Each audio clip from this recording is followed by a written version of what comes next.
Hey, before we jump into this awesome session of the Dealer Playbook podcast, because we value you so much as a listener, we have a free gift just for you. Head on over to the dealerplaybook.com/lead and get instant access to your copy of the Secret Dealership Lead Generation Blueprint. This is going to help you discover the 6 simple steps that will help you get more high-quality car buyers all on autopilot, and it's completely free. Head on over to the dealerplaybook.com/lead and get yours now. Now back to business. This is the Dealer Playbook. Hey, we are here for episode number 72 of the Dealer Playbook podcast, where every single week we're bringing you creative strategy because you are an advanced automotive professional. Thanks so much for being here. My name is Michael Cirillo, joined by Robert Wiseman. What's going on? What's happening? Yeah, lots on the go. Super thrilled with you guys checking out our new website redesign. We were heads down and, put a lot of work in there. Lots of you are taking advantage of the free information that we're handing out there. Lots of gifts, goodies, tips, tricks, and tactics. If you haven't checked it out, visit now, www.thedealerplaybook.com. It's been a lot of fun just interacting with you guys. Also, don't forget to, while you're in that process, visit us on Facebook. We love to hear from you guys and see what you have going on. And that's a great place for you guys to interact and ask us any questions. Today's episode is a really cool, it's kind of a change of pace for us. I don't think we've had a lot of kind of entrepreneurial per se focused. I mean, I guess each episode we do could be kind of geared in that direction. Yeah. But today, it's really cool. We're sitting down. Robert, you lined up a really cool one for us today. Joe Calloway, who is an author. He's written several books, but he is also, the executive in residence at Belmont University Center for Entrepreneurship. He was mentioning pre-show. He's had quite a bit of interaction with dealerships. But was it a book that you had read of his? How did you get connected? Actually, with his people reached out to me.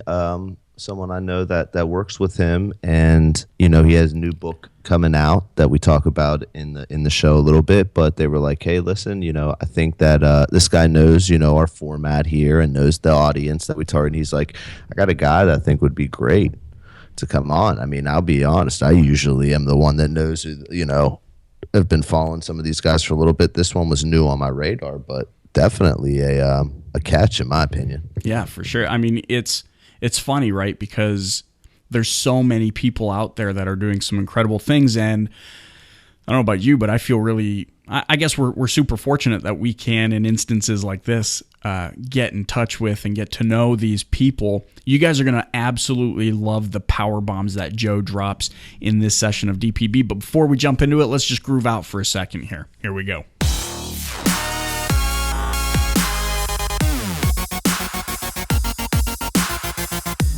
All right, guys, we are now sitting down with the man, Mr. Joe Calloway. Joe, thanks so much for joining us on DPB.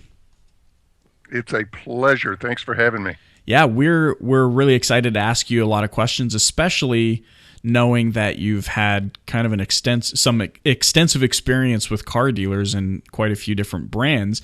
And I think that's kind of how I want to lead into this with you, is just by asking you, in your observation, working with so many dealerships and with so many different brands in the industry, from an entrepreneurial perspective, what are your observations? What are you seeing out there? And maybe what's a course of action that dealerships and perhaps dealer owners, managers, and sales professionals even could be taking from an entrepreneurial standpoint to see positive gains in their career?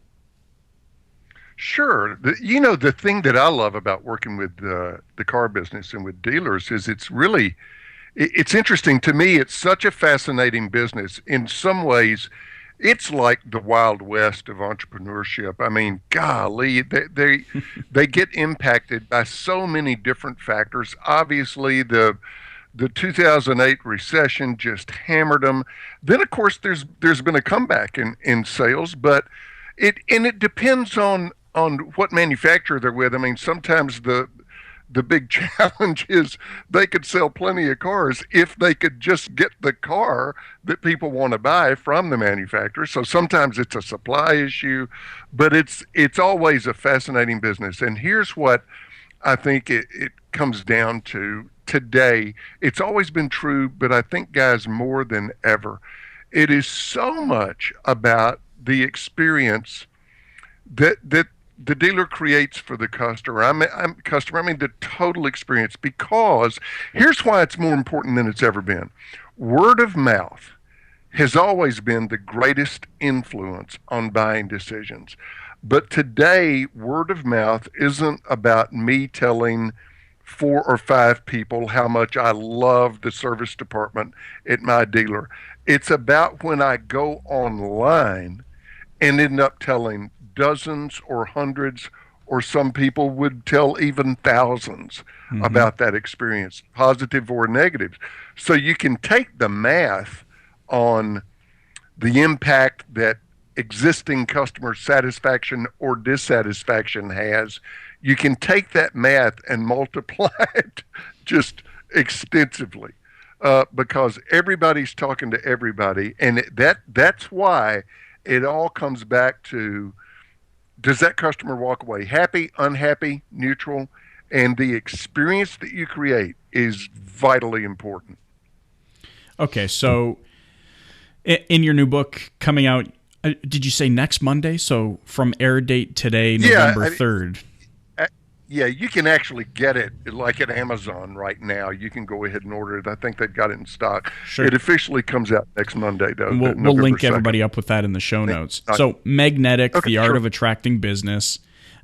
You're suggesting then word of mouth is, I guess, the secret sauce, so to speak, of growing a booming business. Well, think about it. It's the driver. I would defy anybody to tell me anything that has more impact. I mean, obviously, there's still advertising. Certainly in the car business, advertising is a big deal. And here's what that does. That gets people to go on the internet and look at your website, because they're not going to come in. I mean, nobody's going to come in without having not only been to your site, but been to a bunch of other dealers' websites. And they've probably been on Yelp. They've probably been on, any number of potential review pages, right, where they want to see what other people say about your dealership. But yeah, there's just nothing that is more impactful than that word of mouth. Word of mouth is driven by how the customer feels about you, the experience that they had.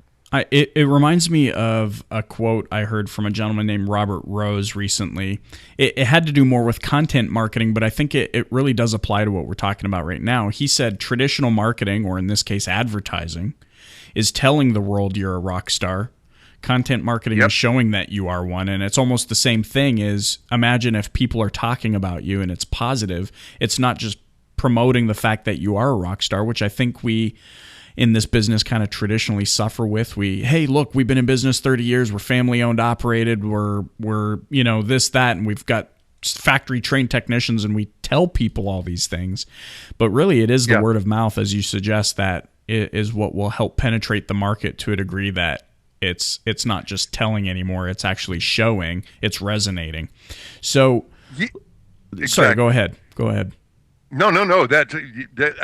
What you just said is, you use slightly different wording, but that's the point I make in the book. It's one of the points I make in the book. Another way to say it is that nobody really cares what you say about yourself, but they're vitally interested in what other people are saying about you.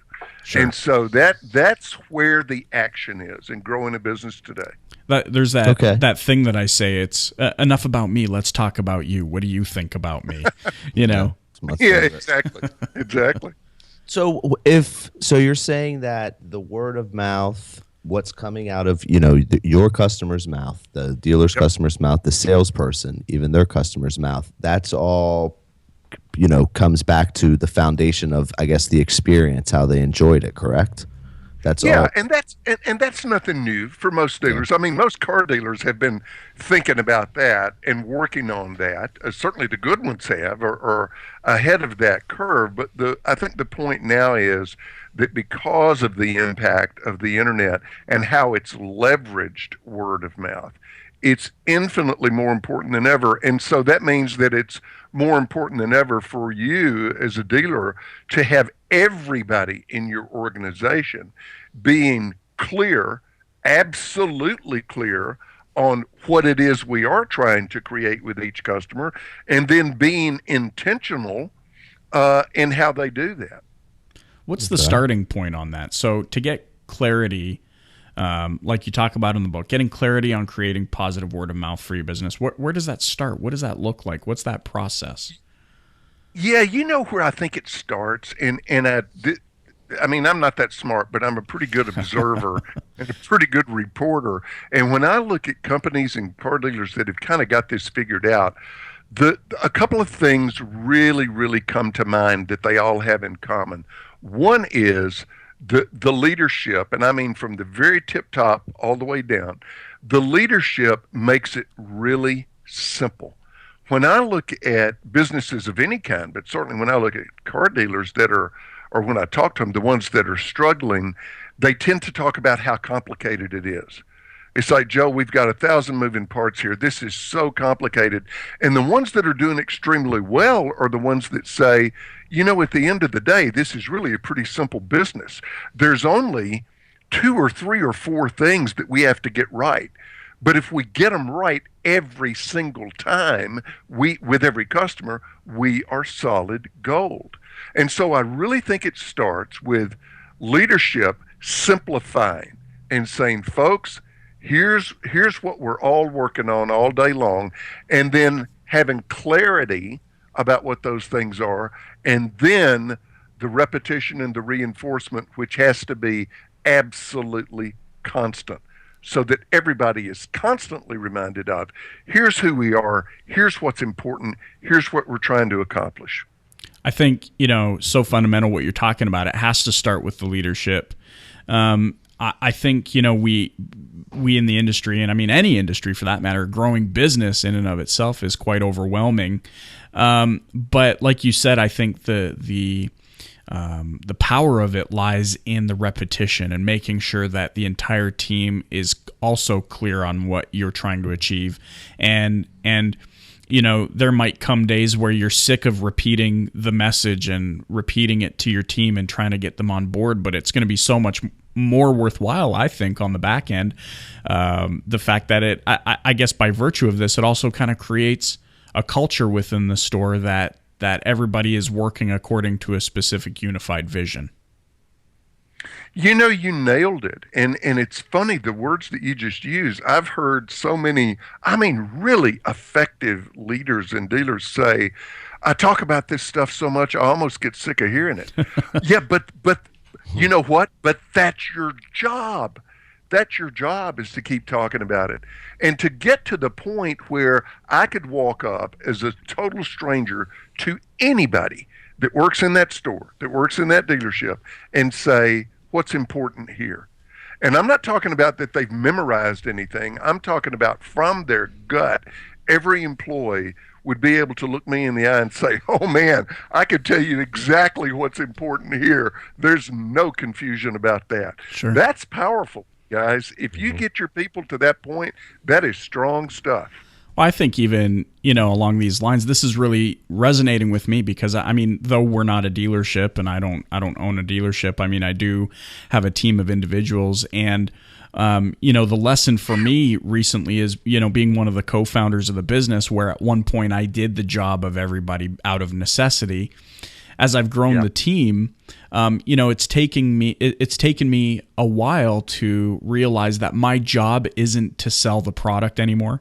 And I think sometimes dealers might feel that way. If you said, what's your job? Oh, we sell cars. Well, no, actually, if it's similar to the way I've been feeling, my job as the owner of the company or the president of the company, whatever the job role is, my job isn't to sell more of my product and service. immediately. It's to administrate, and it's to make sure that my team is empowered, and it's to make sure that there's clarity on the programs. And so, I mean, is that kind of what you're suggesting, or am I missing something with that? No, that's exactly what I'm suggesting. You know, I heard a dual definition, one of management, one of leadership, and I kind of liked it. The definition of management that I heard was that management is getting the organization to function as it's designed to function. In other words, to make sure that all the moving parts are moving properly. And that's where you use the word administration, that's where the administration part comes in. And then the other hat that you wear is a leader. And boy, you talk about a simple definition. This definition said a leader's job is to remind everybody of who we are. Now, to me, I expand that to include not only who we are, but what's important to us. But yeah, there's kind of those two sides to the leadership coin, one being management of the people, the other being the true leadership of the people, but you got to do them both. And you're right, that's your job. You're out of the tactical business once you become the leader. You're in the leveraging the power of these people that you've got working on behalf of the organization. How would you apply this to the employee? So a car sales professional, someone that works in the service department, the finance department, because they're not the, let's say, quote unquote leader, top down leader. Yeah, right. How do you, I mean, what do we, I know what I want to say. The words just aren't coming out of my mouth. How can they individually kind of go in? How do they and buy do into this? How do they become the leader? How do they take ownership of this experience and make it their own so that it contributes to the whole? The thing is, here's the deal. The leader, for example, the owner of the dealership, rarely actually creates the experience with the customers. It's the people, not only the customer contact people, but the people doing the job. I mean, it's like if I take my car in 4 times to get a problem fixed, and the service department personnel that I talk to they are absolutely gold-plated. They're nice, they're courteous, they're fabulous, they're wonderful. They give me donuts, they're terrific. But I have to bring the car back 3 more times to get it fixed because it wasn't done properly. Then the mechanic is the one that created my experience. And the whole brand now rests on the experience that I have with a mechanic that I never even met. And so it's the people on the front line. And again, whether they have customer contact or not, everybody's job should be to enable the organization to create a great customer experience. You may be 3 people removed from the customer, but believe me, what you do impacts the other people in the dealership, and that then impacts their ability to create a great experience. So the real responsibility for the brand and for creating the word of mouth, that rests on the employee's shoulders. Way more than it does actually, certainly in a tactical way, more than it does on the leadership's shoulders. It really is. The analogy of a car really works perfectly in this context because, I mean, you think the dealer principal or owner is the driver of the car. They steer the direction. The management is the engine or transmission. But truthfully, the people on the front line are where the rubber meets the road. And without rubber meeting road, the car moves nowhere. Nothing is accomplished. That's exactly right. So it all comes down to the individual employee every single time. Love it. Good. Okay, so but what's the must know? Like, in order for you to build that experience, to deliver that wow, like it's a wow is different for everybody. Some people have value in this type of experience or this, what have you. So what's the formula, the blueprint for like building out that experience that gets the customers' mouths talking about you in a positive way? Yeah. Great question, because you're right. what turns me on as far as a wow factor may fall completely flat with the next customer. So let me give you a couple of real basics. One is this, that I do believe that there's 1,000 ways you can wow customers. For my money, and that's based on, again, experience and observation, for my money, the single most powerful wow factor in the universe is this one. It's when your customers say, wow, those guys get it right every single time. You want a wow factor. That's your wow factor. Now, here's the danger of a wow factor. Sometimes people say, we need a wow factor. We need a cherry to put on top of this cake. And I'm all for that. That's great. But be sure you're not neglecting the cake when you're putting the cherry on top of it. In other words, go back to the absolute fundamental basics that your customers expect and win there. If you can win there, then you've won. And everything else truly does become a cherry on top. And as far as a fundamental philosophy, a fundamental way of thinking to create great customer experiences, it's this, and I devote a whole chapter in the book to it. It's that all of us play using a strategy called the win-win strategy. In other words, I've got to make sure that in all my interactions that the other guy wins. In my interactions with my coworkers, and listen, that doesn't mean we don't disagree. That doesn't mean that you say yes to everybody about everything, but that over the long haul, all I do all day long is make sure that I create wins. Are my coworkers winning? Certainly is the customer winning. And it really makes it a pretty simple way to approach your business. And it's as powerful as any idea I've ever heard in my life. Make sure the other guy wins. Interesting. Well, that's something, people chew on that and they go, Joe, that sounds nice, but that's not the way the real world works. No, wait a minute, back up. That's exactly the way the world works. If I'm your customer and I feel like that you have made me lose, either by I walk away feeling like, let's take a big one. I got a bad deal. I got snookered into buying something I didn't want. Well, that's a huge loss for me, and I'm not going back, and I'm going to talk bad about you. Another one could be more subtle. You said, Joe, let me check on that. I'll call you tomorrow. And I never heard a peep out of you. You just made me lose. And it's those kinds of losses that we create with other people, large or small, that determine their perception of whether they like us or not, our brand strength, and certainly goes back to that word of mouth. I mean, and for me, it comes down to, what we're talking about right now. How many more, for those of you listening in, I mean, I've said this before, how many more people have to say this? Help other people get what they want, and you'll get what you want. Here we have, again, another voice added to the pot. It really intrigues me, Joe, like you had mentioned that there are people out there that don't believe that helping others is the path to success. After all, if you are focused so much on helping others, how could you ever possibly have enough time to focus on your own success? But you are adding your voice to something that we're so passionate here on the show and in our own lives, and that is that by truly giving, selflessly giving to others, it's funny how it's almost like magic. It turns around in your favor. When you help somebody else win, when you help them get what they want, when you enrich and enhance their life, it really does turn around on you, and it's incredible how quickly you start thriving. Well, and not only that, but look at the consequences in the real world.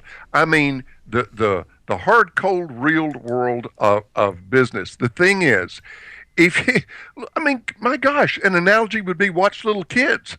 If kids are playing together and there's one kid that makes the other kids lose every time, finally they pick up their ball and they go away and they won't play with them anymore. The exact same thing happens with customers. Hello, it's the simplest formula in the world. If you make me lose, I will not do business with you anymore. And so the only way you can win by making people lose, is you have to find absolutely brand new customers every single day who have never heard one word about you. And that's hard to do. So you're much better off making sure the other guy wins, because that's what brings more business to you. It's the ultimate smartest way to accomplish what you want to accomplish. Yeah, and you say here on your website along these lines, do what few businesses do. Be intentional, strategic, and tactically focused on knowing exactly what to do that make you a magnet for new business. I think it's funny because, there are companies out there who their sole purpose of existence is to help increase the reputation of the dealership or the business. They have some piece of technology that intuitively asks for a review of the store or whatever it is, and so rarely do we focus, I think, on what truly matters, which is what we're talking about today, and that is, the technology is nice, it might streamline this or that, but what really needs to happen is something that the technology can't do for you, and that is that you need to be a good human being and you need to be focused on providing an exceptional experience. It's absolutely amazing to me. I mean, I love what you're saying, because sometimes I'll have people say to me, Joe, what can I do? What's the right technology, or what's the right social media strategy that I can use to get people to give me good reviews? Well, okay, let's start here. Do really exceptional work for that customer. Yeah. I mean, that's the 90% of it. And I'm not discounting that there are other factors. Of course there are. And there is technology. And of course you want to know the dynamics of social media. But the big chunk of it is that somebody asked me a couple of weeks ago, said, what's your marketing plan? And I said, to do really great work for my customers. And they said, no, I'm not talking about that. I'm talking about your marketing. I said, no, that is my marketing. Because if I do really great work for my customers and do it consistently and keep getting better at it, I'm going to be solid gold. That's all I have to worry about. It's funny because I think we're always looking. Well, it's like what you just said. We're so focused on that next thing, the cherry on top of the cake, that we forget about the cake, the substance. And, I guess I would argue that you already have the technology. It's made out of tissue and it's called your brain. Start using it. It's pretty powerful when you start tapping into it. Be powerful and focus on the fact that more time, you have more time working and interacting with people than you ever will with the technology. So focus on where your chances are greater for building relationships of trust and interacting with people and using a positive influence to create that win-win. Love it. Yeah, and the catch is that what trips people up about everything you're saying and that both of you are saying, and I think that I'm saying, is somewhere in their mind they're going, yeah, but boy, that sounds like a lot of really hard work. Yeah, exactly. You bet it is.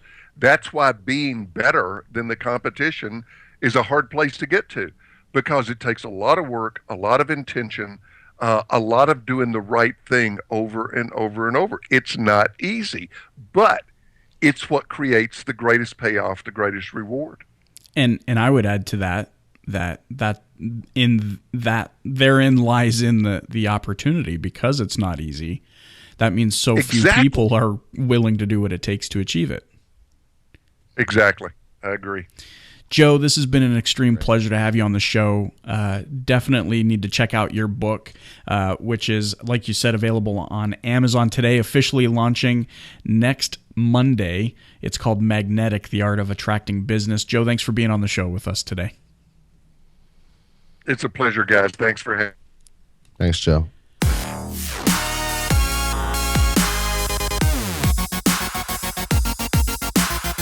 And there you have it. That was Mr. Joe Calloway, author of his new book that by the time you're listening to this should be on the shelves everywhere. Check it out, Magnetic. What'd you think, Mr. Cirillo? I thought I love the guy's energy. I mean, it's super easy to talk to and really cool concepts, right? I mean, word of mouth, it comes back to what he talks about in the show about we're so focused on putting the cherry on top of the cake or icing the cake that we forget about maintaining the integrity of the cake. And so I don't know about you. I feel like that's kind of that's what the industry has come to a little bit. We're always focused on what's the next best thing that's going to help me do X, Y, and Z. And oh yeah, it's like in our previous conversation that we had in episode 71 with Ken Potter, talking about how dealers would complain to him about TrueCar, and he'd be like, "Man, I suggest you cancel it," and they'd be like, "I can't cancel it." Well, it is. We're always searching for that next best thing, and especially, I mean, when it comes to the reputation and the growth of your business, well, the cake is the fact that you have this organization just sitting here that needs to be nurtured, and as you from the top down leadership, nurture your team, and from let's call it the bottom up as a team member. I love what he was talking about, how you have more power to influence the experience than anybody else at the store, because you're where the rubber meets the road. And so, I hope those of you listening in that are sales professionals and where the rubber meets the road, the frontline team members, you realize that you have an incredible opportunity in front of you to shape the experience, to increase the reputation. And I mean, as the dealership's reputation as a whole increases, it then perpetuates opportunities back to you to just increase your own business as well. It's that win-win. Absolutely. Yep, no doubt. Let's take this one home, my friend. Let's do it. Okay, so check it out. We got the show notes for you at www.thedealerplaybook.com/72. That's right, 72. We would absolutely love a review from you guys on iTunes. You can do that by visiting www.thedealerplaybook.com/DPB-iTunes. We'd love to hear from you guys. And of course, as always, visit us on Facebook, where we'd love to just get feedback from you, show suggestions, guest suggestions. That's our place to just interact with you guys. So grateful for you guys continuing to check out the show from all over the world. And until next time, we'll talk to you later.